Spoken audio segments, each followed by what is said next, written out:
लूटने के लिए आज से तकरीबन 400 साल पहले सन 1608 में ब्रिटिशर्स ईस्ट इंडिया कंपनी के रूप में भारत आए। उन्होंने भारतवासियों को उस समय ये कहा कि वो यहाँ महज बिजनेस यानी कि कारोबार करने के लिए आए हैं, पर धीरे धीरे उन्होंने पूरे भारत पर ही अपना कब्जा कर लिया। बिजनेस के नाम पर किया गया धोखा भारत के लिए बहुत बुरा साबित हुआ, क्योंकि उन्हें वापस खदेड़ने के लिए लाखों ही जानें हमें गंवानी पड़ी। अंग्रेज बहुत क्रूर थे। वे भारतीयों के साथ बेहद भेदभाव करते थे, जैसे कि भारतीय इंसान ही ना हो। पर इसके खिलाफ सबसे पहले आवाज उठाई थी सन 1857 में मंगल पांडे ने। उन्होंने जब देखा कि अंग्रेज भारतवासियों के घर में उन्हीं को गुलाम बना रहे हैं, उन्हीं पर अत्याचार कर रहे हैं, तो उन्होंने भारत को इनसे आजाद करवाने की ठानी। परंतु अंग्रेजों ने उनकी एक ना सुनी और इसके बदले उन्हें फांसी दे दी गई और मंगल पांडे शहीद हो गए। परंतु मंगल पांडे की शहीदी ने एक नई लहर शुरू की और अब हर भारतीय अपनी आज़ादी की मांग रखने लगा, जिससे अंग्रेज पूरी तरह बौखला गए।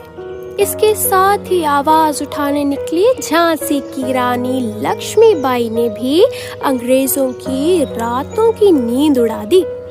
इससे पूरी दुनिया को मालूम पड़ा कि भारत की औरतें भी किसी से कम नहीं हैं, परंतु वो भी अंग्रेजों के खिलाफ छिड़ी एक जंग में शहीद हो गईं। इनके बाद आई गदर पार्टी ने भी अंग्रेजों की नाक में दम करके रखा, पर वो भी एक एक करके सब शहीद होते गए और उनमें से सबसे छोटी उम्र के शहीद करतार सिंह सराभा थे, जो महज 19 साल की उम्र में शहीद हो गए। करतार सिंह सराभा के बलिदान से प्रभावित हुए भगत सिंह, जिनका बचपन से बस एक ही सपना रहा, भारत को अंग्रेजों से आजाद करवाना।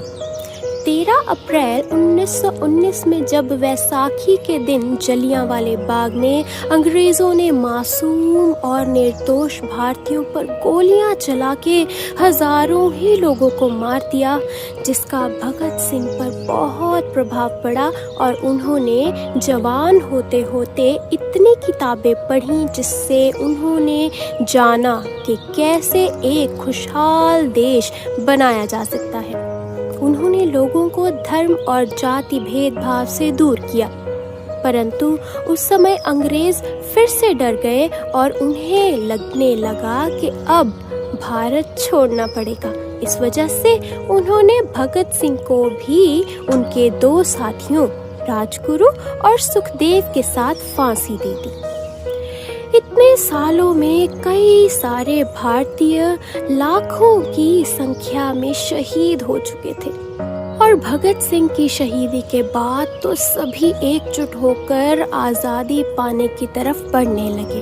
कांग्रेस पार्टी को भी देश को आजाद करवाने के लिए काफी श्रेय दिया गया, जिसकी अगुवाई कर रहे थे राष्ट्रीय पिता महात्मा गांधी और पंडित जवाहरलाल नेहरू। एक और स्वतंत्रता सेनानी सुभाष चंद्र बोस, जो अपनी एक बहुत बड़ी ओहदे की नौकरी छोड़कर देश की आजादी के संघर्ष में कूद पड़े थे और लोग उन्हें नेताजी कहकर संबोधित करते थे।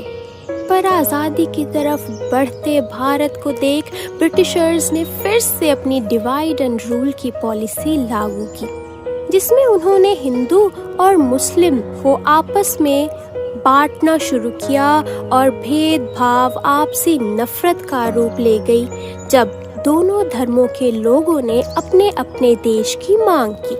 आखिरकार 15 अगस्त 1947 को वो दिन आया जब भारत को आज़ादी मिली।